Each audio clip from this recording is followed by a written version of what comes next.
Hey guys, Mike here. So today, I'm here to talk to you about 1985's Back to the Future, starring Michael J. Fox as Marty McFly. In Back to the Future, Marty McFly is a 17-year-old high school student who is sent 30 years back into the past in a time-traveling DeLorean made by an eccentric friend, Doc Brown. And so we have Back to the Future. So guys, today's movie was requested by my friend Ryan, who I've known for about 7 years now, and near enough since the day we met, he has been telling me that I need to watch this film, because before watching and reviewing it today, I had not seen this film before. And people all my life have been telling me, you need to watch Back to the Future. It's like one of the greatest films ever made. And honestly, up until now, I just had no interest in watching this film. Not because I thought Back to the Future was going to be bad. It's just, honestly, at this point, it kind of feels incredibly overhyped. And if it wasn't for the fact I'm doing movie reviews on a YouTube channel and taking requests, I probably might have gone my whole life without watching this film. But in any case, I've watched Back to the Future now, so what do they think of Back to the Future? Well, in a nutshell, all I've got to say is that this movie was exactly how I expected it to be. Well, to start off with, Michael J. Fox as Marty McFly. He is obviously a good character. He's charming, he's likable, and he approaches the situation how most people would approach this kind of situation. He doesn't do anything too ridiculous that makes you think he's an unbelievable character. He's just, you know, a very down-to-earth guy, and handles time travel really how any person would. And Christopher Lloyd as Doc Brown was entertaining as well. Though I did think that he was going to have a really small role in this film, because of obviously what happens at the start. I thought that he was just really not going to be in this film at all, and it was really going to be the later films that cemented him as this iconic character. Because I knew that he was going to meet him in the past, but honestly, because it was 30 years ago, I thought it was going to be played by a different actor. But then, to my surprise, it's actually Christopher Lloyd, who's again playing Doc Brown, and oddly enough, he doesn't look a day younger. In the future, you know, 1985, he's got a couple more wrinkles, but honestly, that was a little thing that the movie kind of lost me on. Honestly, it wasn't a make or break thing, it's just something that I thought was a little bit odd. I mean, Marty's parents have a similar thing as well, where both the 30-year ago and the present day person are both played by the same actor. But at least with the present day version of his parents, they have a bit more makeup on them, and it's a bit more convincing that they actually look different. Whereas with Christopher Lloyd's character, it just doesn't look any different. But like I say, it's a small thing, it doesn't really affect the story in any way. Now, I wouldn't say that this movie is a straight-up comedy. It's not exactly the thing it's leaning towards, though it is definitely a major part of it. I personally wouldn't say this movie was that funny. And I would say the main reason for this is because of pop culture. This movie has been referenced to death in pop culture. Whether it's music, TV, games, near enough everything has referenced this film. And honestly, the lines that actually made me laugh in this film, I actually remembered from other things, and when I saw them in those other things, it was actually much funnier.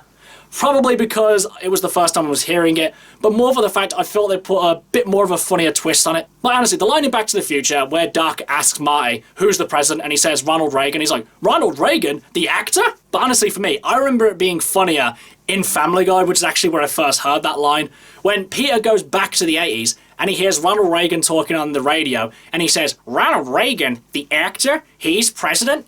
And then Brian says, no, Peter, you're from the future, so you would know that. And he's, oh, forget it. Honestly, that little bit of a twist on the joke actually made it much funnier. Though, if I'm being honest, it was probably because of the fact that I heard the line before watching the movie that kind of took the wind out of it. And it's not that this film didn't make me laugh at all. There were some funny things that did happen that did actually get a laugh out of me. But for the most part, it's not that this film was unfunny. It's just a lot of the jokes I'd either heard or seen before. But really, as a whole, Back to the Future, I don't believe, leans towards being a comedy.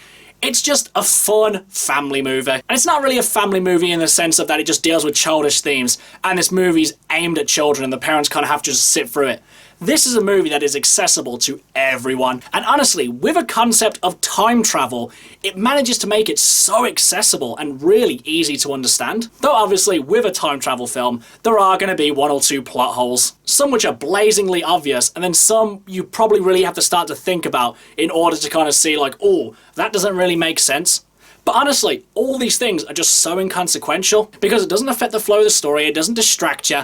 It just really all works in the film's favour. Because if this was a bit more of a serious movie, then these issues of plot holes with time travel would really affect the story. But because of basically what this movie is, it really doesn't matter too much. Overall, guys, Back to the Future for me is just Back to the Future. The performances are good, the special effects are really good as well. Alan Silvestri's score I thought was really good, especially the Back to the Future theme. It's a really triumphant and fun theme, which really kind of stands out, and you know you're hearing it every time you hear it. But really, despite all the amazing things that Back to the Future has going for it, for me, this was just another movie. I wasn't in love with Back to the Future like so many other people were, though it is probably mainly because this movie was just referenced to death. And I knew near enough everything that was going to happen in it before it did happen. And obviously as well, like when this movie first came out, obviously it was such a revelation. Like no one had ever seen anything like this film before. Obviously movies had dealt with time travel before, but none dealt with it in the way that Back to the Future had. So it's not that I'm saying this movie is bad, it's just for me, Back to the Future was just Back to the Future. But do I think you guys should watch this one? Honestly, if I was really going on a personal recommendation, I wouldn't personally recommend watching Back to the Future. The only reason I would say to watch this film is because it's a timeless classic. It is one of the all-time greatest movies ever made, but that's only really from a general consensus. It's like movies like Star Wars or Jurassic Park. Even if you haven't seen them, it's very easy to see why people love these movies and why they've had the impact that they have. And Back to the Future is definitely one of those movies. And honestly, at this point, I don't think you really even need to watch this movie to know what happens in it. For me, I would say the only reason I would recommend this film is to kind of see what the fuss is about. See why everyone raves about this film so much. But for a serious recommendation, I would say, nah, you can give this one a miss. But having said all that though, I still intend on watching the other two Back to the Future movies because, despite not thinking this movie was all that, I still really want to see the other films, to see if I'm really missing out on those ones as well. Okay guys, that's my review of Back to the Future. Do you love it? Do you hate it? What do you think I should watch next? Whatever it is, drop it in the comments below. Until next time, I've been Michael. See ya!